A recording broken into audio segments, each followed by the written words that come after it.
con este domingo terminamos, podríamos decir, esta primera parte del tiempo ordinario. El miércoles es día de cenizas, el próximo domingo es el primer domingo de la Cuaresma, tiempo fuerte, por lo cual a partir del próximo domingo, en vez de 4 velas en el altar, tendremos 6, indicando que es un tiempo fuerte. Luego vendrá el tiempo de la Pascua, y después de todos estos 90 días tendremos nuevamente el tiempo ordinario, el tiempo este del color verde. La Iglesia hoy nos presenta realmente con una propuesta categórica, radical, contundente de parte de Jesús. Vamos a revisar qué es lo que dice este texto del Evangelio de San Mateo al principio, lo que hemos leído hoy, es el final del capítulo 6. Lo que hemos leído dice: nadie puede servir a sus amos, a dos amos, porque odiará a uno y amará al otro. Si buscamos el texto original, lo que dice es que nadie puede ser esclavo de dos amos. La palabra esclavo es clave para interpretar esto. No era tenido como una persona, era una cosa que estaba a expensas del amo. Por tanto, el amo podía hacer con el esclavo lo que él quisiera, porque era su dueño. Es más, lo había comprado. Ni siquiera el tiempo del esclavo era suyo propio, sino del amo. El esclavo no descansaba nunca, y el amo podía hacer con el esclavo todo lo que pudiera pensar que podía servirle para su bien. Jesús nos plantea que en relación con Dios, nosotros no tenemos derechos. Él es nuestro dueño. No tenemos derecho propio. Y entonces, si Dios es nuestro dueño, nuestro tiempo tampoco nos pertenece.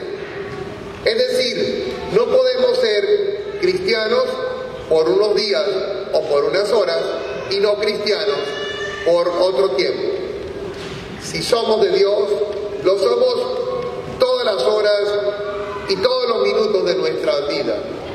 Si no, sería una contradicción.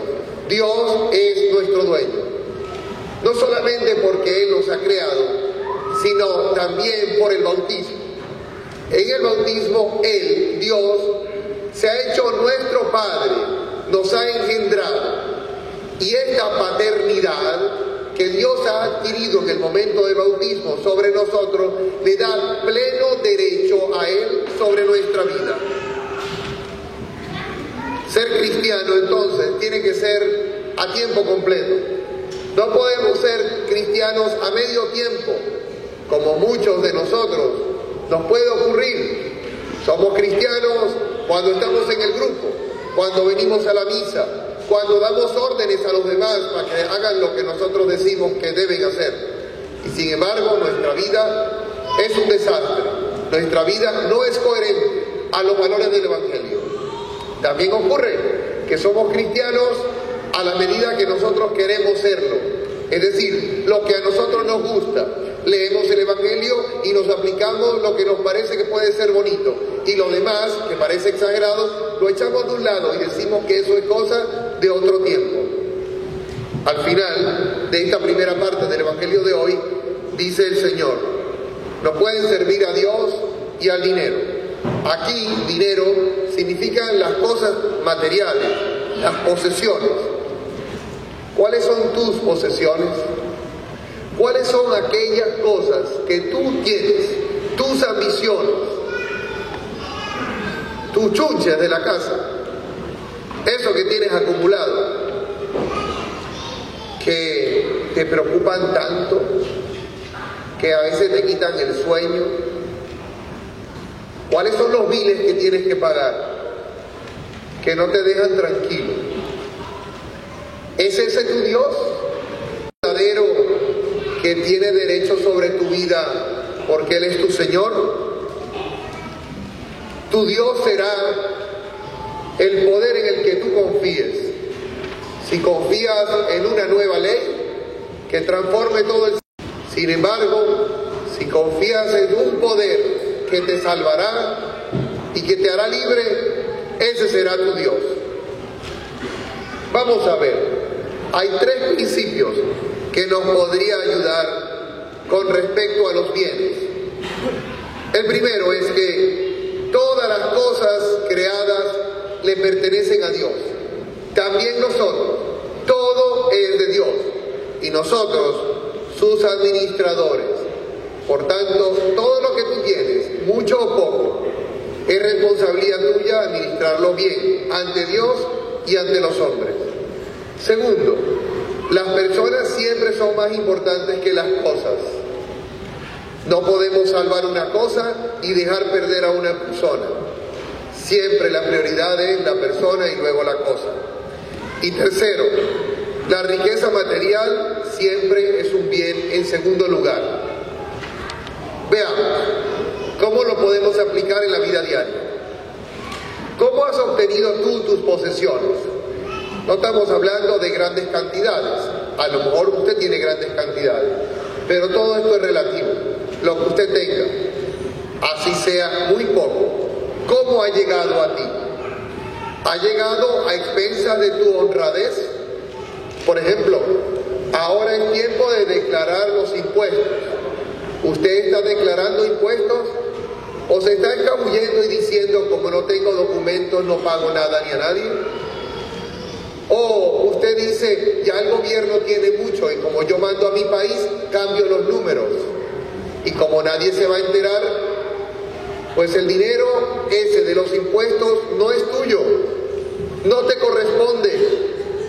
Y lamentablemente, si no declaras los impuestos justamente, estás robando y te hace un ladrón público, aunque no tengas título de ladrón. Entonces, las posesiones que tienes y las caridades que haces, ¿son a expensas de robarle a otro? Segundo, la otra manera como se puede haber adquirido las riquezas es aplastando a un rival. Por ejemplo, en el trabajo, hay personas que tienen más años en este país y vienen otros al mismo trabajo y les tratan como si fueran los peores. Y somos a lo mejor del mismo país o hablamos la misma lengua.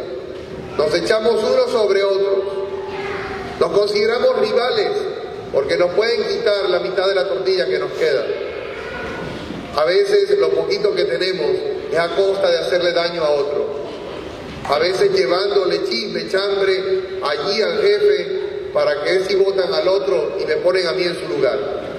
Otra manera de adquirir las riquezas más elevadas, es decir, trabajo y más trabajo, y la esposa y los hijos, el esposo y los hijos que se queden en la casa esperando. Papá, ¿y por qué llegas tan tarde? Porque estoy trabajando para que ustedes tengan lo que deben tener.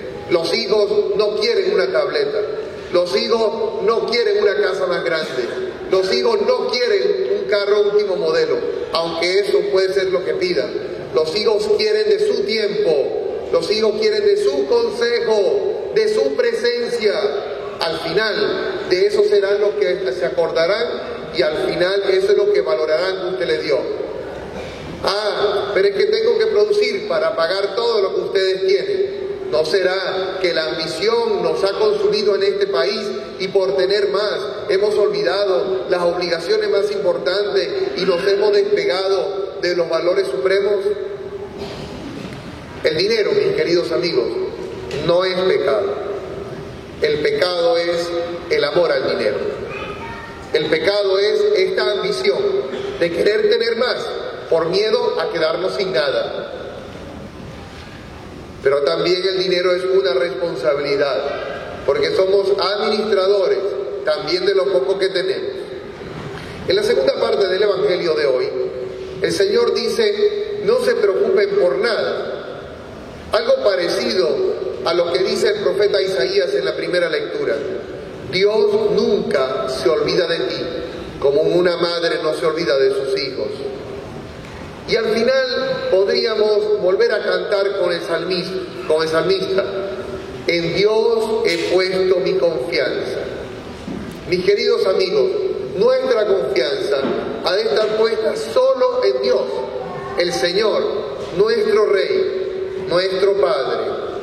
Y entonces, ¿por qué tanta preocupación? ¿Por qué tanto chismorreo y tanto le damos larga a eso que están poniendo en las redes sociales sobre las nuevas leyes migratorias? Y nos estamos haciendo un conflicto terrible y nos estamos llenando de un miedo inmenso. Primero, muchísimas de las cosas que están puestas allí son mentiras. Pero además de que son mentiras, ¿dónde está nuestra confianza en Dios? ¿Por qué tanto afán de tenerlo todo agarrado, todo controlado? Dejemos que Dios nos sorprenda.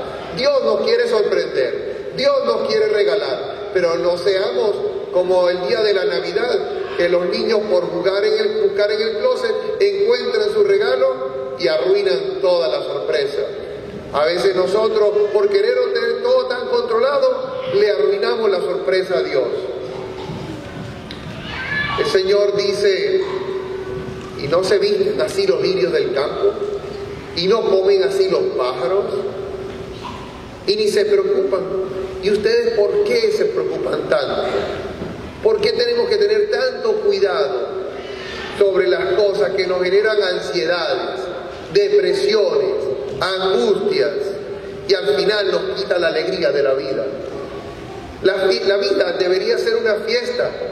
También en la fiesta se acaba el vino, como en una vez leímos en las bodas de Caná, en el Evangelio de San Juan. A lo mejor en la fiesta se acaba la comida, o no hay tanta música buena, pero no deja de ser fiesta. Así ha de ser nuestra vida, una vida que confíe plenamente en Dios, porque Él proveerá. Pero repito, si no le damos oportunidad a Dios para que provea, no nos sorprenderá y no habrá fiesta. Entonces, como en otra oportunidad hemos aprendido, confiar, confiar y confiar. Que Dios los bendiga.